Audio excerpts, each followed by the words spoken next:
और चौथा युग चल रहा है। इसका एक श्लोक आता है कि तस्मिन केशनातो भांडीर कूप नियतो नियताशनम सर्व पाप विनम्र मुक्त इंद्र लोक सागस्ती।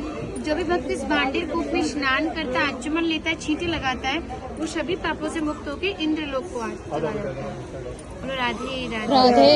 भांडीर वन में आप जिस भांडीर वट के नीचे खड़े हैं, इसका प्रमाण श्रीमद् भागवत जी में श्लोक है कि बृहंतो बाहि मानस्य चार यंत्रस्य गोदनम भांडीरकम नाम वटम जम्बू कृष्णा। कृष्ण कालीन में भांडीर वट बहुत ही विशाल था, 4 योजनों में फैला हुआ था, वृंदावन तक शाखाएं थी। पिछले टाइम में पुल नाव नहीं होते थे, ठाकुर जी भांडीर वट की शाखाओं पे चढ़ के यमुना महारानी को पार करते थे। मान्यता है ठाकुर जी की 9 लाख गाय यहीं बैठ के विश्राम करती थी। तो माता जो भी प्रसादम रखती थी, सभी एकत्रित होकर दोपहर का भोजन लेते थे। आप कभी किसी विवाह में जाते हो, बिना प्रसाद की नहीं आते, राधा रानी की विवाह स्थली आए हो। राधा कृष्ण में मल्ल क्रीड़ा हुई, तय किया जो भी हारेगा उसे भंडारा करना होगा। ठाकुर हार गए थे श्रीमती राधा रानी से, तो ग्वाल वालों के साथ मिलके भंडारा किया। उसी के नाम पर धाम का नाम भांडीर वन पड़ा। तो यहाँ पे भंडारे का भी सबसे बड़ा विशेष फल बताया जाता है। अधिकांश भक्तों के मन में रहता है ठाकुर जी ने भंडारा किया, हम भी करें। पूर्ण सक्षम होते करते हैं, किंतु सामर्थ्य के अनुसार दान करते हैं। ब्रज मंडल में ठाकुर जी ने ब्रजवासियों से पका हुआ भोजन भिक्षा स्वरूप अंजलि में मांग के पाया, उसी को मधुकरी कहा।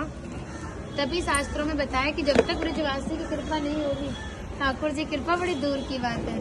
सर्वप्रथम ब्रजवासी कृपा होना जरूरी है, जब भी ठाकुर जी कृपा करते हैं। इसी से अभिमान का नाश होता है, भक्ति प्राप्त होती है। राधा रानी ने भी श्रीधाम भांडीर वन के बारे में कहा कि जो भी भक्त गुप्त वृंदावन आएगा मोक्ष को प्राप्त होगा।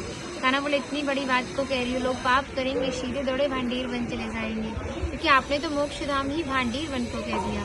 तब लाडली जी ने कहा नहीं कान्हा, जिसके ऊपर विशेष कृपा होगी, भक्ति भाव सच्चा होगा, भक्त विवाह में उपस्थित होगा। यानी जब राधा रानी का विवाह हुआ था तो अनेकों जीव विवाह में उपस्थित था, पर मनुष्य रूप किसी का नहीं था। तो भक्त अपने आप को कीड़े मकोड़े, घास फूस, पत्तझड़, पक्षी इत्यादि मानते हैं। जो भक्त उनके विवाह में उपस्थित थे, उन भक्त की पहचान है। वो कई बार वृंदावन आते हैं, जब जाके गुप्त वृंदावन आते हैं। डायरेक्ट नहीं आएंगे, बीच में माध्यम जरूर रहेगा।